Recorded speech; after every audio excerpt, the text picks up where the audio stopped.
Deus, igreja. Vamos ficar de pé? Mais uma vez, não? Então pode ficar sentado mesmo. Glória a Deus, aleluia.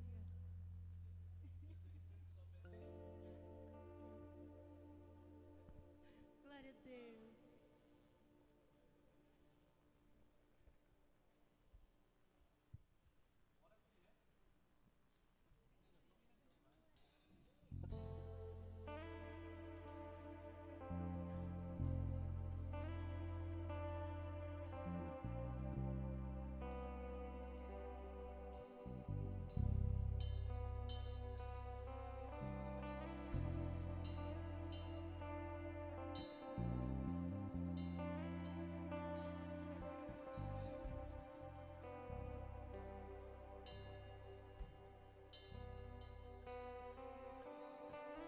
Seguro estou nos braços daquele que nunca me deixou.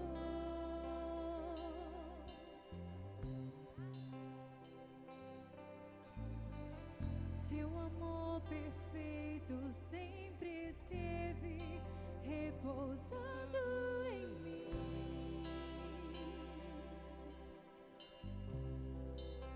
E se eu passar pelo vale,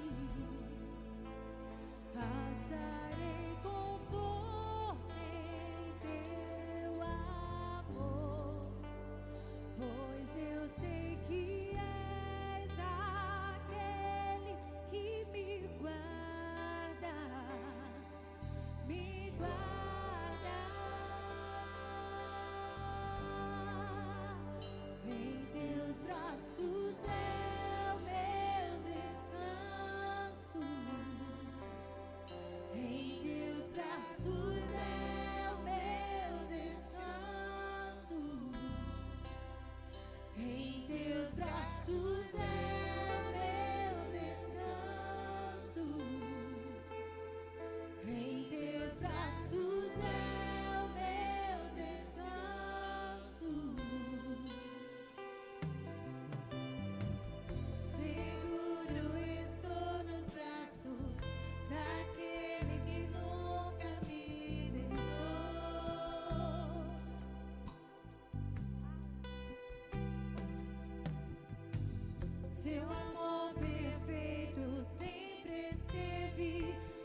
lugar especial para cada um de nós, nos braços do Senhor, como acabamos de cantar. Ele nos dá segurança.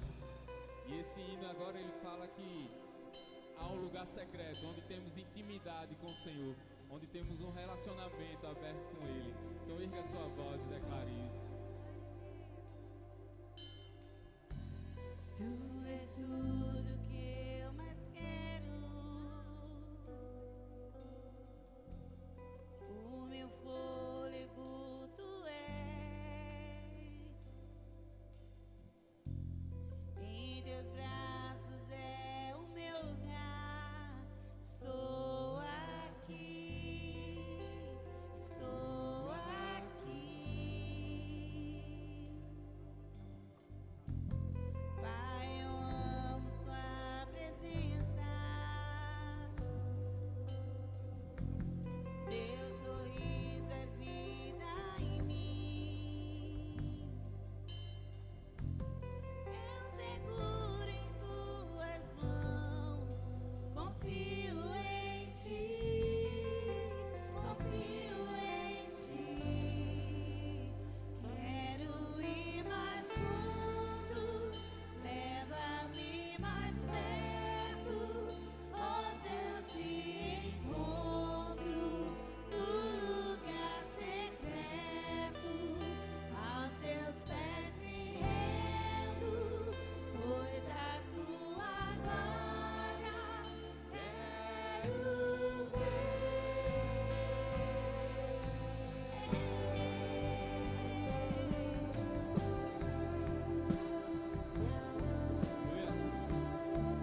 Amém. Graças a Deus. Irmãos, antes de passarmos a palavra para o pastor Fábio Amador, eu queria orar pela família da irmã Macione. Hoje aquela família enterrou a mãe, né? A mãe de Macione estava enferma. Domingo fez 8 dias. Bruninha ligou para mim por volta de 12, 1 hora, não é, amor? Mais ou menos esse horário, perguntando se dava para eu ir lá socorrer. Aí sempre eu ligo primeiro para Lula e Lucinho, mas já estou correndo para me arrumar, porque se os meninos puderem dar um pulo lá. E Lula disse uma coisa que foi até engraçada: disse, posso não, estou dentro da maré. Lula estava dentro da maré. E aí eu corri trocando de roupa às pressas, mas aí ela ligou de novo: pastor, o Uber já chegou aqui. Eu digo amém, graças a Deus. Se eu chegar primeiro que o Uber, é vantagem, né? E aí ela teve um sangramento, né, vomitando, e tinha sido um vaso do fígado, né, que rompeu, gerou isso também, a chikungunya mal curada, e só foi complicando, irmãos. E aí do domingo, não, de antes de ontem, segunda, para terça ela precisou ser entubada, e aí veio a óbito ainda na segunda, umas 23 horas da noite. Ontem o dia todo foi meio corrido para organizar as coisas, não deu tempo, e hoje foi o sepultamento, às 3 horas da tarde. Então, quero pedir a você que fique de pé. A gente vai orar já por essa família, e vamos orar pelo pastor Fábio.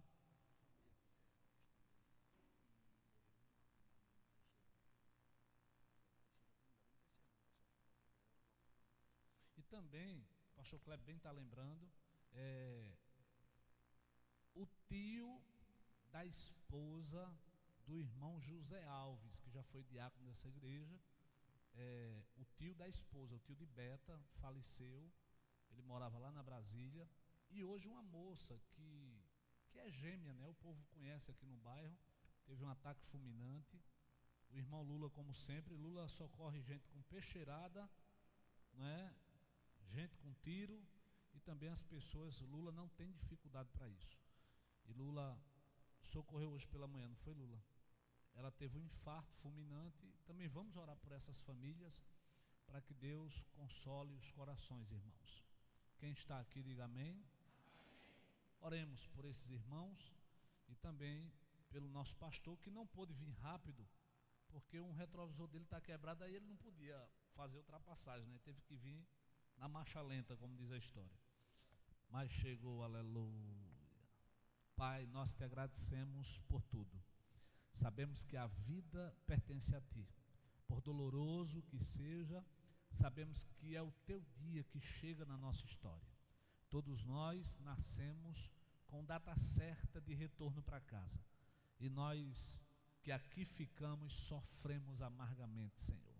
E quando se perde um ente querido, um pai, uma mãe, um filho ainda pior, ó Deus, a dor é enorme, mas te pedimos para que o teu Espírito console essas famílias, a família da irmã Macione, Senhor, a família daquela moça que tão jovem hoje também veio a óbito, pela família de Beta. Guarda, Senhor, todas essas pessoas e traz conforto, traz consolo. É a única coisa que a gente pede para esse momento tão triste na vida dessas famílias. E te agradecemos pela oportunidade de estarmos ali, Senhor, de estarmos ali chorando, de estarmos ali abraçando, de estarmos ali trazendo a tua palavra para aquele momento, porque sabemos que a tua palavra, ela é poderosa para todas as horas.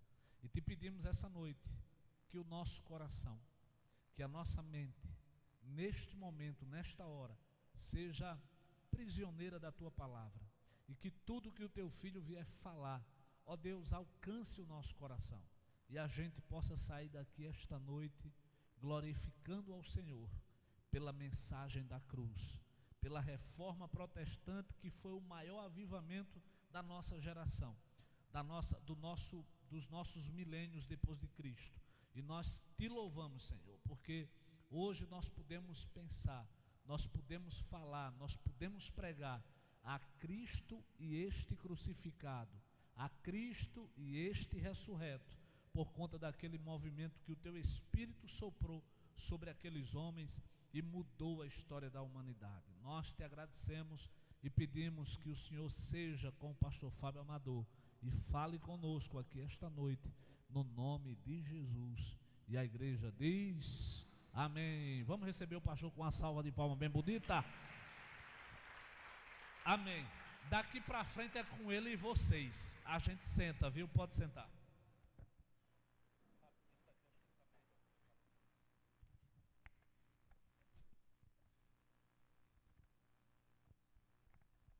Queridos, graça e paz.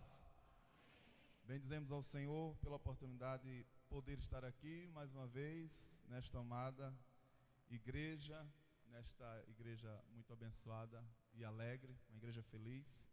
Queremos agradecer ao nosso querido amigo pastor Luciano pelo convite. É sempre honroso estar aqui com os irmãos para poder transmitir a palavra do Senhor, sabendo que a igreja é uma igreja muito bem alimentada, uma igreja muito bem preparada em seu ministério, né, muitos pastores, uma igreja que é bem fundamentada no Santo Evangelho, e nós nos sentimos privilegiados de estarmos aqui para falarmos da palavra de Deus, sem nenhuma pretensão de querer trazer algo que seja, digamos assim, excepcional, porque compreendemos que os irmãos são fundamentados, compreendem as Escrituras. Porém, é importante salientarmos que sempre o Evangelho é a mesma coisa, mas sempre ele é novo a cada dia em nossas vidas. Principalmente as Escrituras, como dizia Billy Graham, em uma declaração dele, que a Bíblia é mais atual do que o jornal que será impresso no dia de amanhã. E de fato, né?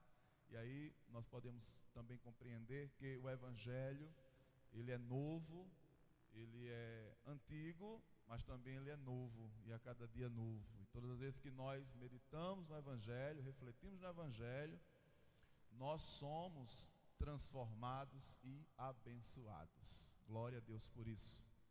Queria que vocês, por gentileza, abrissem as Escrituras na carta que Paulo escreveu aos Colossenses, no seu capítulo número 2. Nesta temática, neste início de conferência da Reforma Protestante, aqui nesta amada igreja, a temática que está sendo proposta, a cruz de Cristo, na perspectiva reformada, na perspectiva bíblica, e eu quero ler com os irmãos capítulo 2 da carta aos Colossenses, a partir do seu versículo de número 14. Glória a Deus.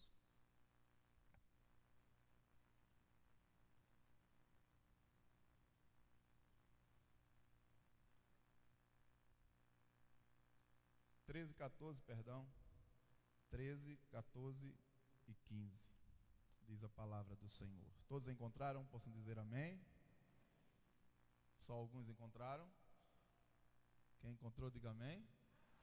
Graças a Deus. Leamos então. E a vós outros que estáveis mortos pelas vossas transgressões e pela incircuncisão da vossa carne, vos deu vida juntamente com ele, perdoando todos os nossos delitos, tendo cancelado o escrito de dívida que era contra nós e que constava de ordenanças, o qual nos era prejudicial, removeu-o inteiramente, encravando na cruz e despojando os principados e as potestades, publicamente os expôs ao desprezo, triunfando deles na cruz. Amém, pela sua bendita palavra. Meus queridos, a Reforma Protestante, sempre em toda conferência ou quando se tem algo pertinente ao tema, é muito comum que os pregadores, os pastores, os professores, eles focalizem, logicamente, na parte histórica da Reforma Protestante. Porque, de fato, a Reforma Protestante foi um divisor de águas, foi um momento que Deus utilizou, que Deus convergiu para poder, na verdade, dar um novo fôlego à igreja, para que a igreja pudesse caminhar nas Escrituras, sair das trevas da ignorância espiritual, do erro doutrinário, das heresias e poder retornar às Escrituras. E de fato, a reforma merece esta atenção. No entanto, é importante nós termos um cuidado em relação à reforma, para que nós não venhamos fazer com que os seus personagens, que foram homens usados por Deus, homens que foram realmente instrumentos de Deus para as nossas vidas e que nos influenciam até hoje, para que estes homens não sejam também tomados da mesma forma que os antigos foram tomados, numa atitude de nós louvarmos tanto a estes homens como se eles fossem, na verdade, os protagonistas principais daquilo que nós entendemos de que Deus operou na reforma. Mas é importante observarmos que eles foram meros instrumentos, foram homens usados por Deus para que, de fato, nós pudéssemos sermos livres da ignorância, da religiosidade. E também é muito comum que toda conferência, quando se fala da reforma, principalmente no início, que se trate a respeito daquilo que se entende como os pilares da reforma, né? Os pilares da reforma, que na verdade foram assim denominados posteriormente por outros que foram influenciados pela reforma protestante, por aquilo que Deus fez, né? Quando Deus usou ali Martim Lutero, anteriormente a João Hus, Savonarola, e depois Martim Lutero, Zwinglio, Calvino e outros, Knox e outros. E nós observamos que nesses pilares da reforma, de fato, traz de forma mais didática para a igreja aquilo que a reforma defendeu. Porque a igreja que havia, de acordo com Wayne Grudem, a igreja estava unida como uma única igreja durante um período de 1 milênio. A igreja foi única, ela não foi dividida, mesmo depois do advento de 312, 313, na questão de Constantino, quando a igreja começou a aderir a algumas questões que adentraram o culto e tiraram a centralidade de Cristo, a centralidade do Evangelho, a igreja continuou unida durante 1 milênio. Mas Deus começou a levantar homens para que, na verdade, pudesse haver na igreja uma mudança. Então havia esta sede, este anelo na igreja, principalmente na igreja medieval, para que houvesse uma reforma, para que houvesse uma mudança na igreja, para que a igreja pudesse voltar às origens da palavra. E nós observamos que havia o poder papal que impedia que isso acontecesse, porque o horizonte que eles estavam caminhando era bem diferente daquilo das Escrituras. E então nós observamos que na reforma protestante nós temos ali uma temática que poderíamos dizer que ela é a temática central. A questão da reforma protestante foi um problema de sotéria, de salvação, né? Alguns até admitem outros tipos de doutrinas para discutir em relação à reforma, mas o que nós temos ali é um problema de sotéria, de salvação, problema de autoridade. De onde se vem essa autoridade? De onde, na verdade, deve a igreja nortear a sua vida e poder seguir e obedecer princípios? E aí nós observamos que a igreja, ela se desviou da palavra porque ela começou a substituir princípios insubstituíveis. Começou a substituir princípios que as Escrituras são claras em admitir que são fundamentais, né? Os professores de teologia, eles ensinam que quando se toca nos princípios fundamentais, é aí onde está constituída uma heresia. Às vezes há um erro da interpretação do texto, às vezes há um erro naquilo que a pessoa pensa daquele texto, mas quando se mexe nos fundamentos da salvação, então se constitui uma heresia. E a questão da autoridade foi muito trabalhada na reforma. Por quê? Porque a igreja romana, ela admitia o Papa como autoridade e também admitia a tradição como autoridade, de forma que a tradição passou a ser, na verdade, em pé de igualdade com as Escrituras. Ou seja, as Escrituras não eram suficientes, era necessário que houvesse também a interpretação da tradição.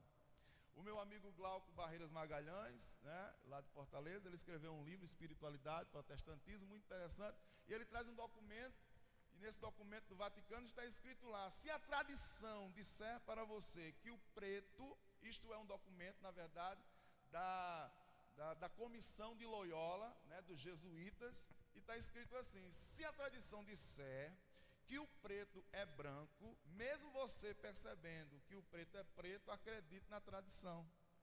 E aí você observa que esta forma de ensino, que é do autoritarismo, que estava totalmente desvirtuada das Escrituras, trouxe este anelo para aqueles que queriam seguir a Cristo de verdade.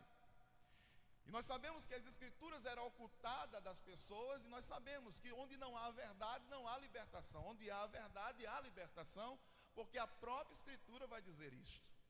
E então houve este anelo, e Deus começou a suscitar pessoas, suscitaram homens de Deus, para que pudesse, na verdade, mulheres de Deus também, né, para que houvesse esta reforma. E aí, quando Deus usa Martim Lutero, para que ele pudesse, na verdade, nos seus ensinamentos, e ali ele próprio recebeu esta revelação das Escrituras, não algo que foi empírico, uma experiência, digamos que, de algum horizonte místico, mas ele recebeu das Escrituras, o Espírito iluminou, clareou sua mente, e ele pôde perceber que o justo viverá pela fé, porque naquele período se levantou um líder da igreja, autorizado pelo Papa, porque eles tinham a pretensão de construir a Basílica de São Pedro, e para construir a Basílica de São Pedro, eles precisavam de dinheiro, precisavam de condições.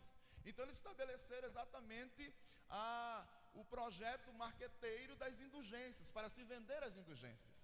E o líder que vendia as indulgências, ele influenciou a muitos, ele chegava a dizer até que, na verdade, o Papa poderia tirar alguém do purgatório se a moeda caísse. Isso é uma forma muito conhecida nos seminários.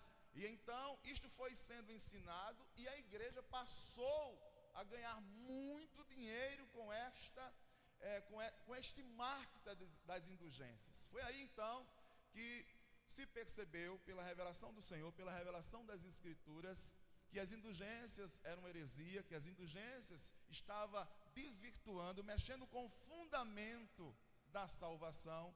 E então, nesse contexto é que acontece a reforma protestante, onde Lutero coloca diante lá da porta de Wittenberg as 95 teses, para que as pessoas pudessem ali ter aquelas 95 teses como proposta de debate.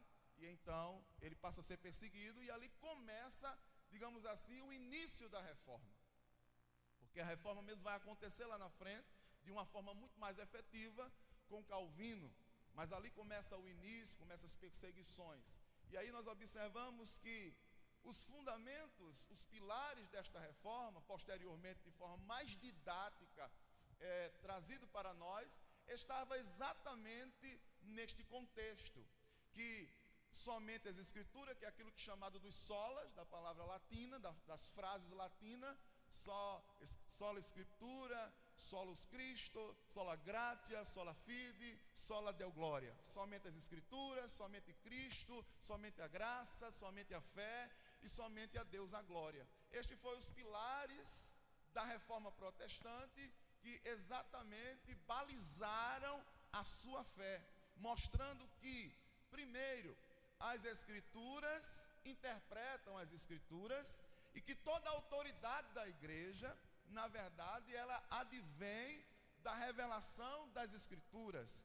A Bíblia, as Escrituras Sagradas, ela é suficiente para a igreja como revelação de Deus. Nós não precisamos da tradição e nem precisamos de nenhum tipo de adubo adicional ao Evangelho, além daquilo que está proposto nas Escrituras. O próprio Lutero chegou a dizer que as Escrituras eram suficientes, e isso mostra que, na verdade, quando se voltaram para as Escrituras, então a igreja começou a ser reformada, porque até então a palavra, por exemplo, Papa, que significa pai, mas existe uma coisa muito mais relevante para a igreja romana, é que o Papa era considerado como vigário, e o vigário é substituto. E o Papa era considerado como substituto do Espírito Santo na terra. Aliás, substituto de Cristo na terra. E nós sabemos pelas Sagradas Escrituras que o Espírito Santo assumiu este papel. Porque o próprio Cristo disse que não deixaria a igreja órfã, mas enviaria o Consolador para que estivesse com a igreja. Então você observa que a reforma trabalhou exatamente essa questão de autoridade, de soteriologia, de salvação, porque as pessoas estavam caminhando para as trevas do abismo pela ignorância do conhecimento, e então estes homens trouxeram as Escrituras como o centro para que a igreja pudesse então vivenciar o verdadeiro Evangelho. Nos pilares da reforma também está escrito que solos Cristo, ou seja, somente Cristo é o intermediador entre Deus e os homens, somente Ele é o caminho, a verdade e a vida. Como diz Paulo a Timóteo, só há um mediador entre Deus e os homens, Jesus Cristo, o homem. E então nós observamos que isto vai trazer para nós exatamente a verdade central das Escrituras, que Cristo, somente Cristo, unicamente Cristo, é capaz de nos salvar, porque somente Ele venceu o pecado, somente Ele morreu, somente Ele ressuscitou, somente Ele ascendeu aos céus e pagou a nossa dívida que nós tínhamos diante de Deus, que era impagável, mas por meio de Cristo nós fomos perdoados. Somente Cristo, somente a graça, porque também é um pilar que mostra que não há outro meio de salvação que não seja por Cristo, revelado nas Escrituras, e que não há em nós nenhum mérito para a salvação, que não é pelo meio da compra das indulgências, não é pelo favor humano, não é pelo mérito humano, não é pelo esforço humano, mas unicamente pela graça de Deus, favor imerecido, como está escrito em Efésios: pela graça sois salvos por meio da fé. Isto não vem de vós, é dom de Deus, não vem de obras para que ninguém se glorie, porque somos feituras suas, criados em Cristo Jesus, para a prática das boas obras, as quais Deus de antemão preparou para que andássemos nela. Ou seja, nós não somos salvos pelas obras, nós somos salvos para fazermos a obra, e obra esta que não é nossa, é Deus que concede a nós para que nós possamos exercer, que em nós não há nenhum mérito, nem há em nós nenhum desejo que seja bom. Todo desejo que é bom no coração do homem foi concedido pela graça de Deus. Então os reformadores defenderam isso, e defenderam também que somente a fé, como está escrito em Romanos capítulo 1, versículo 17, que a justiça de Deus se manifesta, e que ela é de fé em fé, como está escrito: o justo viverá pela fé. A fé não na sua própria justiça, porque é exatamente isto que o Espírito Santo fez e faz. Ele veio para nos convencer, como diz a Escritura: quando Ele vier, Ele virá para convencer o homem do pecado, da justiça e do juízo. Do pecado por causa da incredulidade, porque o pecado entrou no mundo por meio da incredulidade. Da justiça, porque o homem não tem justiça própria para se aproximar de Deus, para oferecer a Deus alguma dádiva, para poder reivindicar de Deus algum direito. Ele não tem justiça própria, mas a partir do momento que ele crê em Cristo, a justiça de Cristo é imputada a ele, e Deus o recebe pelos méritos de Cristo. Ele é julgado por Deus pelos méritos de Cristo. E do juízo, porque o príncipe deste mundo já está condenado, e todo aquele que se coadunar com ele será condenado da mesma forma. O Espírito Santo veio, nos regenerou, nos deu fé, nos justificou com essa justiça que não foi conquistada por nós, mas conquistada por Ele no Calvário e aceita por Deus, de forma que nós somos aceitos por Deus, não porque merecemos ou temos algum mérito hoje ou amanhã, mas somos aceitos por Deus porque Deus nos aceita em Cristo. E aceitos em Cristo, nós somos salvos para sempre, de forma irrevogável, de forma imutável, de forma indestrutível, de forma indissolúvel. Porque a salvação que Deus concede à igreja está baseada exatamente na obra eficaz de Cristo no Calvário. E o outro pilar da reforma vai falar exatamente do solo deu glória. Somente a Deus a glória. E aí você vai ter as Escrituras como a base para a nossa fé. Você vai ter o Cristo como o único e absoluto mediador entre Deus e os homens. Você vai ter a manifestação da graça de Deus que te salva sem os teus méritos. E você vai ter a justiça de Deus que te é imputada pelos méritos de Cristo. E agora você vai devolver isto não pelos seus méritos, mas em forma de gratidão, com os olhos desvendados, conhecedor agora do Evangelho, da revelação de Deus. Você vai viver, esta é a proposta da reforma, para a glória de Deus, de forma que tudo aquilo que há na sua vida, na nossa vida, ela deve, na verdade, ser ministrado, ser ministrada, ser colocada diante de Deus, para que Deus em tudo seja glorificado.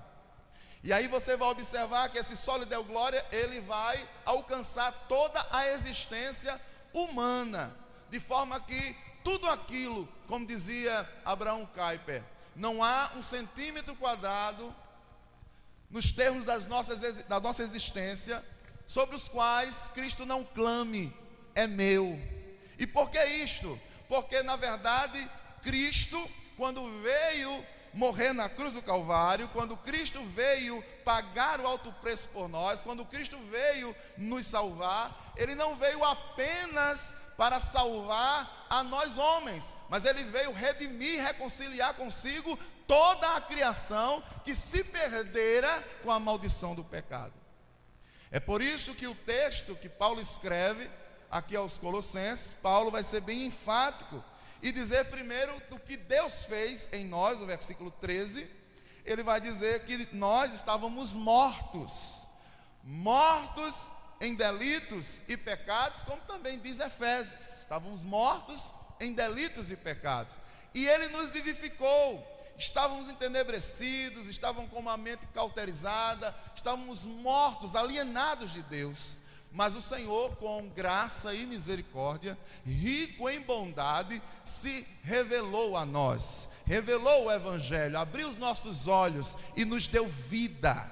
Nos deu vida, como diz o Evangelho de João, nas palavras do próprio Senhor Jesus. Ele diz o seguinte: vocês têm comigo vida, e essa vida vocês têm em abundância. Vida espiritual, vida de Deus, vida que é zoe, vida eterna, vida plena, vida que vence o pecado, vida que vence a escravidão do pecado, vida que vence o mal, vida que nos liberta, vida que nos faz filhos de Deus, vida que nos leva para o céu, que nos tira das trevas para a sua maravilhosa luz, vida que reflete a nossa alma a contemplarmos novamente a glória de Deus, a vencer as nossas crises, a vencer as nossas dores, porque temos uma esperança que é viva e é eterna e jamais se findará. E esta esperança é o Cristo que por nós na cruz morreu. E Paulo vai exatamente enfatizar sobre isto, dizendo das nossas transgressões, dizendo que nós estávamos na circuncisão da carne, vivendo na prática das obras, buscando a nossa própria salvação, assim como os cristãos que adivinham do judaísmo. E Paulo vai dizer que Ele juntamente nos deu vida e nos perdoou dos nossos delitos, dos nossos pecados. E fez mais, Ele cancelou o escrito de dívida que era contra nós. Nós tínhamos uma dívida impagável. Quando Deus criou o homem perfeito, diz Eclesiastes capítulo 7, a partir do versículo 20 e 21. Mas este homem se meteu em muitas confusões e muitas astúcias. Deus deu ao homem tudo aquilo que nós compreendemos como o melhor de Deus. Uma família perfeita, um ambiente perfeito, uma saúde perfeita, um corpo perfeito, uma vida no paraíso, uma vida plena. Mas este homem pecou contra Deus, ele desobedeceu ao Senhor. Ele, de forma voluntária, se rebelou contra Deus. Seguiu os mesmos passos do arqui-inimigo Satanás na sua rebelião antes do Éden no céu. Ele andou pelos caminhos, pelas veredas do mal, ele pecou contra Deus. Com isso ele trouxe a maldição sobre si e sobre a sua descendência. Ele trouxe a morte espiritual, ele trouxe a morte física, e ele trouxe a sentença de morte, que é aquilo que Apocalipse chama de segunda morte, a morte eterna. E então, para isso, Deus já havia arquitetado, na sua graça e misericórdia, um plano redentor para poder salvar este homem, que Deus o criara à sua imagem, conforme a sua semelhança. E esse homem se perdeu. Jesus veio exatamente para resgatar este homem.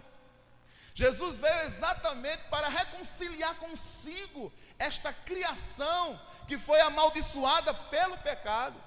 Deus disse ao homem: olha, por tua causa a terra será maldita, por tua causa surgirão cardos e abrolhos, surgirão defeitos, anomalias, problemáticas, complexidades profundas, umas explicáveis, outras não, surgirão por causa do pecado, da maldição do pecado, por tua causa.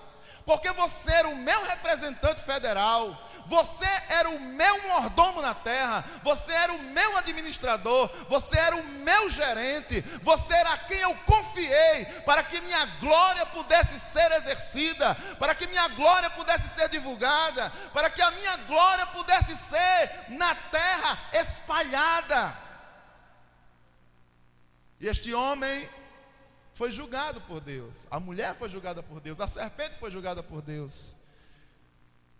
E este homem trouxe a maldição. A Bíblia diz que todos pecaram e destituídos estão da glória de Deus. Eu estava pregando uma série de mensagens na igreja e eu dizia o seguinte: o problema da alma humana, o centro, e eu falo na perspectiva nossa de Bíblia, perspectiva nossa no sentido teológico, espiritual, no sentido das Escrituras, nada contra uma integração de outras ciências que possam ter um mecanismo de ajuda, porque Deus, Ele se utiliza de todas as esferas, mas a Escritura é a palavra de Deus, é a verdade de Deus. E a Bíblia vai nos ensinar que o grande problema da alma humana exatamente se deu no pecado. Quando o homem pecou contra Deus, o homem se escondeu de Deus, o homem sentiu vergonha.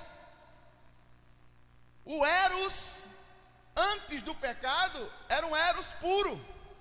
O Eros, depois do pecado, tornou-se um Eros danificado, desequilibrado, doentio, perverso, egoísta. O homem sentiu vergonha. A Bíblia diz no versículo de número 10, capítulo 3, que Deus chegou para o homem e perguntou: Adão, onde estás? É muito lógico que Deus não pergunta para o homem onde ele está no sentido geográfico, porque Deus vê todas as coisas. Mas Deus pergunta para o homem onde ele está no sentido de posição, no sentido de liderança, no sentido de postulação daquilo que Deus havia colocado o homem como o gerente do Éden, da humanidade, representante federal, imagem e semelhança de Deus, e que ele deveria exercer uma função: glorificar o nome do Senhor.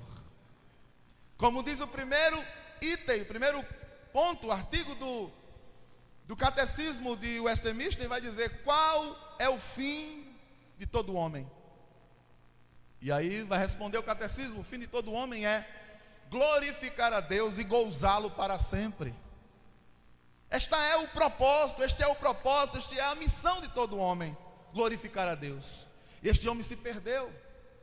E a Bíblia vai dizer que exatamente Jesus veio para trazer este homem perdido de volta, porque a sua alma ficou doente. O homem disse lá no Éden: eu ouvi a tua voz e temi, tive medo. Mas ali não foi um temor no sentido de devoção, no sentido de adoração, no sentido de santidade, de respeitabilidade, mas foi um temor no sentido de fobia. A alma adoecera. Por quê? Porque a Bíblia vai dizer que o homem percebeu que estava nu. E por que ele percebeu que estava nu? Porque ele perdeu a glória que sobre ele resplandecia. A alma humana, sem a contemplação da glória de Deus, ela é uma alma doente. Quando a alma retorna à contemplação de quem a fez, esta alma passa a ser regenerada em suas esferas.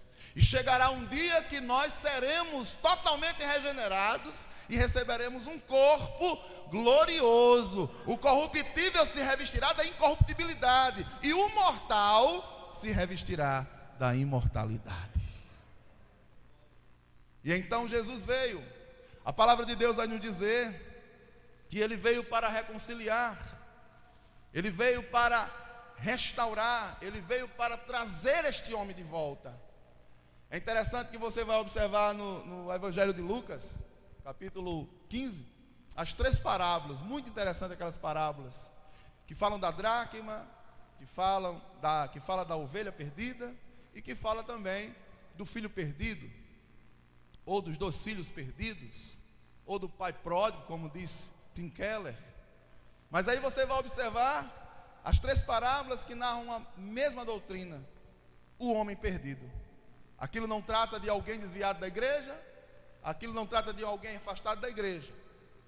Podemos até usar como uma aplicação no sentido de exemplo, de uma analogia, mas na verdade aquilo ali, a dracma perdida, a ovelha perdida, o filho perdido, está tratando exatamente daquele homem do Éden, daquele homem que se perdeu. Jesus chegou para Zaqueu e disse assim: olha, filho do homem veio buscar e salvar o que se havia perdido. O projeto do Evangelho, na verdade, é um projeto de reconciliação, de restauração, de trazer de volta este homem que se perdera.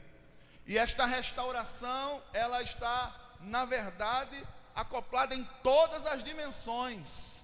Por quê? Porque a Bíblia vai nos prometer, não somente nos salvar, mas a Bíblia vai nos prometer um novo céu e uma nova terra onde habita a justiça. Então o poder do Evangelho restaurador da cruz não é somente para salvar a Fábio, salvar a você, Pibe, do Pina, mas restaurar toda a criação que pelo pecado foi amaldiçoado, mas por Cristo será bendita. E aí onde entra exatamente esta revelação de um novo céu e de uma nova terra onde habita a justiça. O texto vai dizer para nós aqui que ele, tendo cancelado o escrito de dívida que era contra nós e que constava de ordenanças, o qual nos era prejudicial, o homem era incapaz de praticar a lei, o homem era incapaz de cumprir toda a lei. Por quê? Porque certamente ele iria errar em algum item, certamente ele iria pecar em algum item. E Tiago vai nos dizer que se pecar em apenas um, torna-se culpado de toda a lei. Inclusive foi uma epístola que Lutero classificou como uma epístola que não tinha valor. E alguns, por ser Lutero, a idolatria do Lutero segue esse ensinamento, mas você precisa entender que isso foi uma heresia de Lutero. A epístola está lá porque o Espírito Santo quis que estivesse lá, e ela fala da justificação na prática. E aí vai dizer lá exatamente isto. E aí nós observamos que é impossível para o homem agradar a Deus pelas suas próprias obras. É impossível para o homem praticar a obra da lei e ser salvo por ela. É isso que as Escrituras nos ensinam e que Paulo estava ensinando para esta igreja em Colosso. E aí nós observamos que o texto vai dizer que ele removeu inteiramente essa dívida, a dívida do pecado. O pecado que nós tínhamos contra Deus. E aqui tem uma revelação profunda. Deus não removeu os meus pecados de hoje apenas, nem os meus pecados do passado. Deus removeu todos os meus pecados. A cruz de Cristo revela que a morte dele foi para pagar os meus pecados do passado, do presente e do futuro.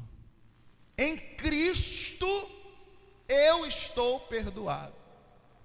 Mas existem objeções, e as objeções que existem é que, se assim nós cremos, então nós poderemos viver no pecado, uma vez que Cristo nos perdoou de todos os pecados. Mas não é isso que a Bíblia nos diz. A Bíblia nos diz, em Filipenses capítulo 1, versículo 6, que aquele que começou em vós a boa obra, que boa obra é essa? O novo nascimento. Há de aperfeiçoar. Que aperfeiçoamento é esse? A santificação. Até o dia do Senhor. Que dia é esse? O dia da glorificação. De forma que quem é salvo viverá como salvo, terá uma esperança de salvo, e a Escritura diz que todo aquele que crer nele se purifica de todo pecado. Então não há em nós esta expectativa de vivermos no pecado, pelo fato de termos sido perdoados totalmente por ele. Pelo contrário, iremos viver para a glória dele, uma vez que fomos salvos e perdoados de todos os nossos pecados. A Bíblia diz que aquele que é nascido de Deus não vive pecando, porque nele está a semente do Evangelho, a semente do Senhor. Ou seja, aquilo que ele começou em minha vida, ele vai levar até o dia do Senhor. Por quê? Porque a cruz de Cristo nos revela uma outra verdade profunda, e que todos nós precisamos entender. Nós não somos mais de nós mesmos. Cristo nos comprou. Primeiro Deus nos criou, nos perdemos. Cristo veio e nos comprou, pagou alto preço. Nós não somos mais propriedades nossa mesma, nós não somos propriedade do mundo, nós somos propriedades exclusivas de Deus. Sacerdócio real, povo santo, propriedade adquirida pelo Senhor, lá na cruz do Calvário. Por isso que Paulo, quando ele expressou aquela verdade de Gálatas, ele não estava apenas dizendo do seu amor por Cristo, mas ele estava declarando exatamente a obra de Cristo. Não vivo mais eu, mas Cristo vive em mim. Não fostes vós que escolhestes a mim, disse Jesus, mas eu vos escolhi e vos nomeeis para que vades e deis fruto. E que fruto é esse? Alguns pensam que esse fruto é ganhar almas. Não, porque eu não ganho almas, eu evangelizo as almas. E ai de mim se não evangelizar. Quem ganha alma é o Espírito Santo, que convence do pecado, da justiça e do juízo. Que obras são essas? É as obras que está lá no 15 de João. Nós somos, na verdade, enxertados na videira. Recebemos a seiva, que é o Espírito Santo em nós, para produzirmos o fruto da videira. E esse fruto da videira é Cristo, é o amor, é a paz, é a alegria, a longanimidade, benignidade, mansidão e domínio próprio. É o caráter de Jesus plantado em nós, desfazendo o antigo Adão e nos refazendo em um novo homem. Um novo homem para a glória de Deus. Onde havia prostituição, impureza e lascívia, Deus coloca amor. E o amor está escrito, quando nós praticamos ele, cumprimos toda a lei. Porque o amor é uma atitude nossa para com Deus e uma atitude nossa para com o próximo. Quando eu amo a Deus e quando eu amo o meu próximo, então eu não pego contra Deus e nem pego contra o meu próximo. Por meio de quê? Por meio do amor. E aí vem a paz. Essa paz ultra circunstancial. Vem a alegria, essa alegria ultra circunstancial. Independente das lutas, independente do Coliseu, independente dos momentos que tantos cristãos foram mortos. Mas eles eram mortos e devorados pelas feras lá no Coliseu. Na Idade Média, perseguidos pela comissão de Loyola. Perseguidos até mesmo, porque muitas das vezes quando se fala da reforma, pastor Luciano, os pastores às vezes querem ocultar as questões. Mas eu quero dizer a você que na reforma Zwinglio matou muito batista. Matou muitos batistas. Calvino consentiu na morte do seu oponente. Lutero escreveu livro contra os judeus. Houve muitos erros na reforma. Houve muitos pecados dos reformadores. Mas pastor, por que você está dizendo isso? Eu estou dizendo isso exatamente por causa da cruz, para que a glória seja de Deus, para que o louvor seja de Deus. Não é de Lutero, não é de Calvino, não é de Zwinglio, não é da Batista, não é da Presbiteriana, não é da Assembleia de Deus, não é de uma denominação, é de Cristo. Foi Ele que morreu por nós na cruz do Calvário. A Ele a honra, a Ele a glória, a Ele o louvor por toda a eternidade.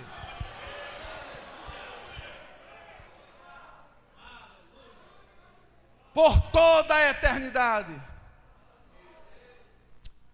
Eu quero dizer que eu, com muita humildade, inclusive eu não sou teólogo, não sou professor de seminário, sou pastor, pregador da palavra de Deus, reconheço as obras que Deus fez através desses homens, mas eu não gosto muito de incluir na mensagem o nome dos homens, sabe por quê?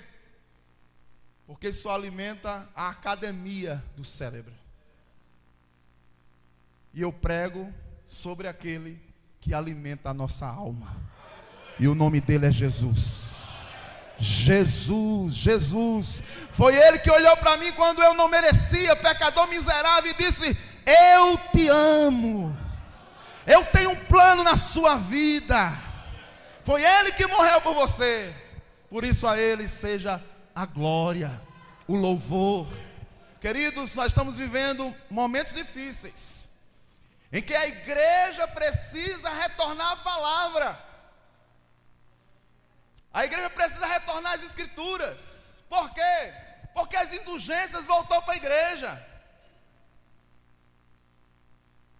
Porque as indulgências voltou para a igreja de forma diferente, com palavras diferentes, sofisticadas. Porque os ensinamentos heréticos voltou para a igreja.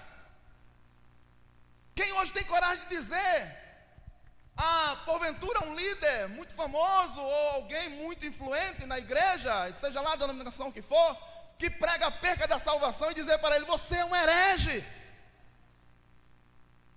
Lá na reforma, pelo fato dos anabatistas rebatizarem, e aqui não é a crítica apenas, eu estou apenas historiando, por apenas dizerem, os reformadores estavam tão naquele momento, eu até entendo o contexto, tão devotados para mudar a igreja para a palavra, que eles radicalizaram.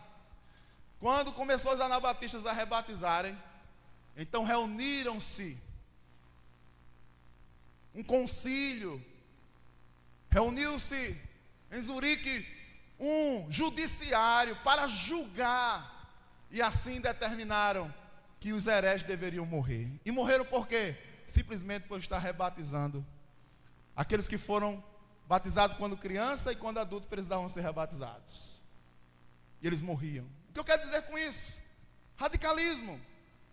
Exacerbaram.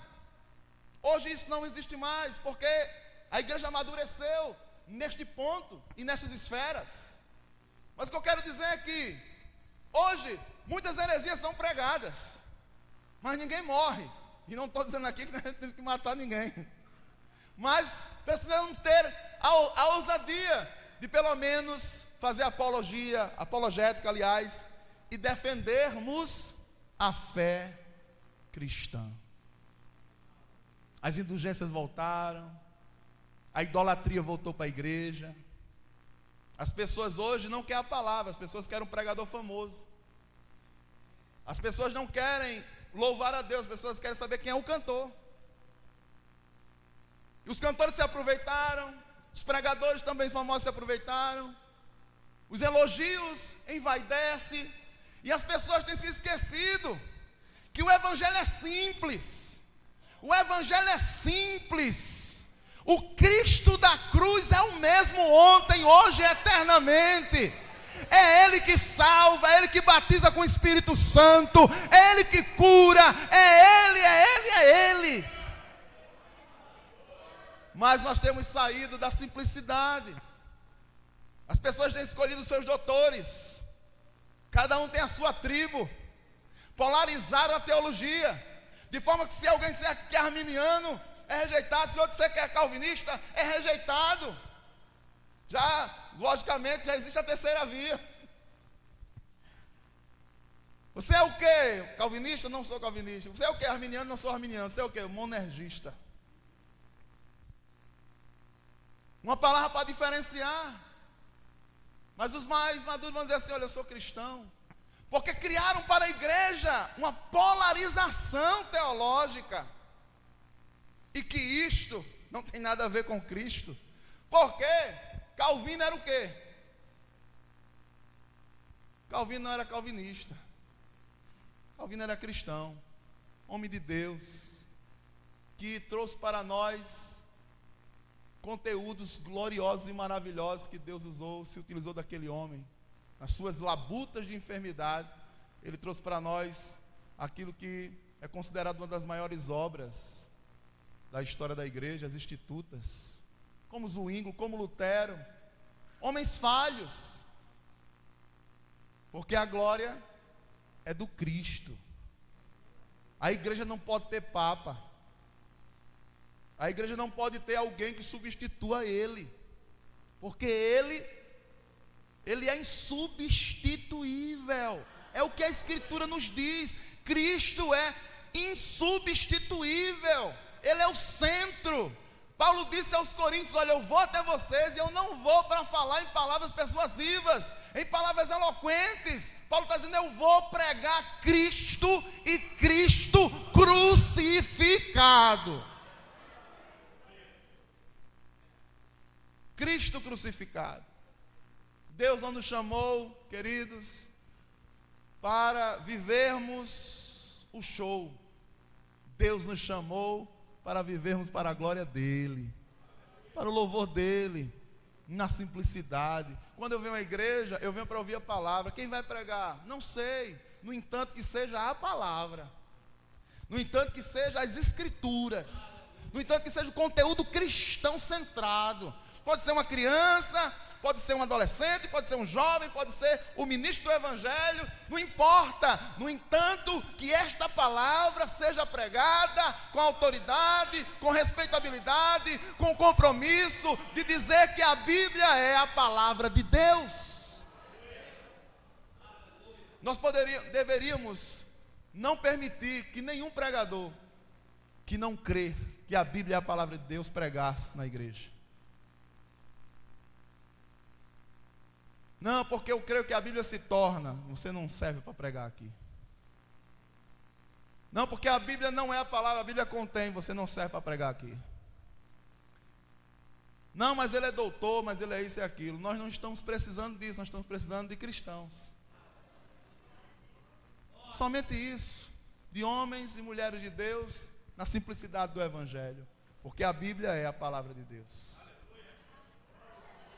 Ela é a palavra de Deus. Ela é a palavra de Deus. A verdade de Deus está aqui revelada. Nós não precisamos de adubo. Isto é reforma. A reforma continua. Não é somente aquela que aconteceu lá. A reforma continua hoje. E como continua? Quando nós valorizamos a palavra. Na simplicidade. Na graça de Deus. E então possamos mais uma vez cantar, propagar somente as Escrituras, somente Cristo, somente a graça, somente a fé, somente a Deus a glória. Esta foi a mensagem da Reforma Protestante. Esta deve ser a nossa mensagem hoje, e que as gerações de amanhã possam da mesma forma seguir os nossos passos, na simplicidade do Evangelho. Que Deus nos abençoe em Cristo Jesus, e que nós possamos voltar às Escrituras. Glória a Deus.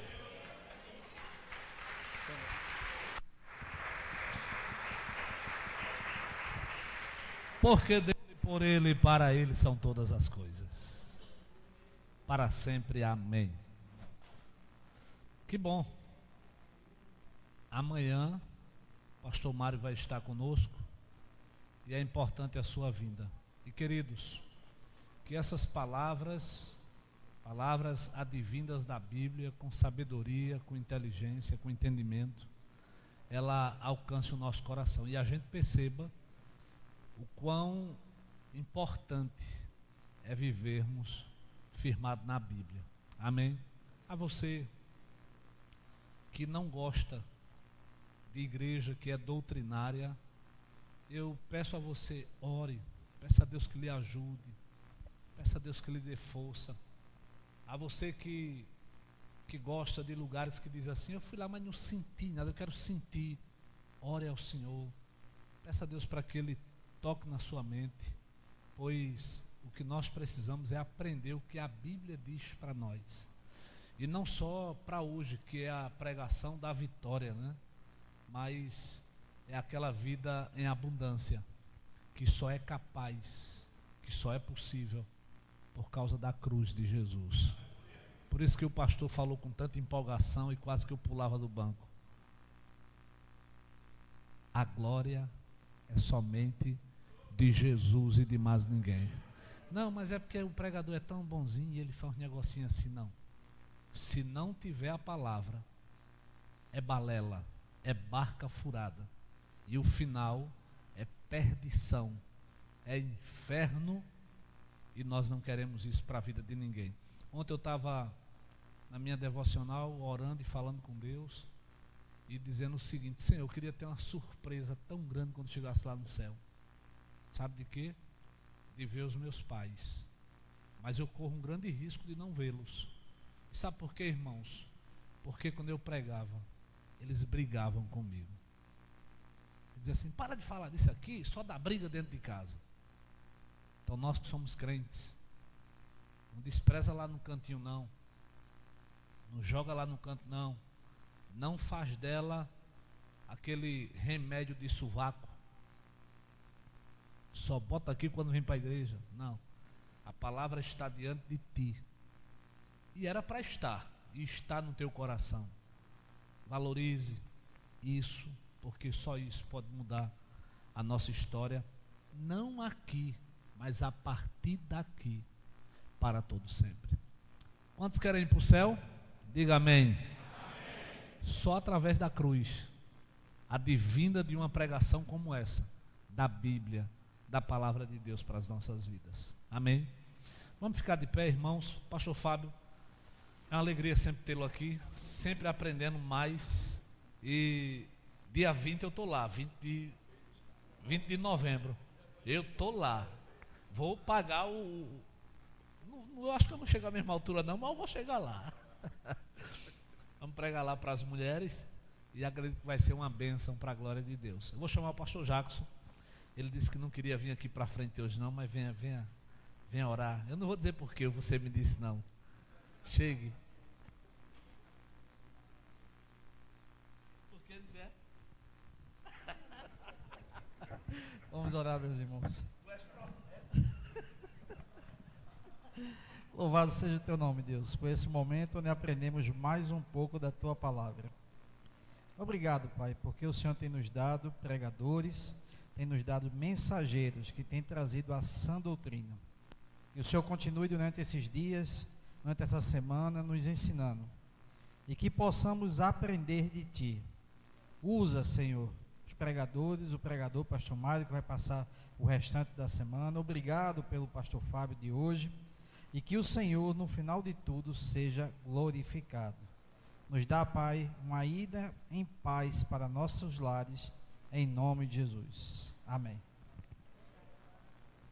E hoje teremos vendagem aí fora.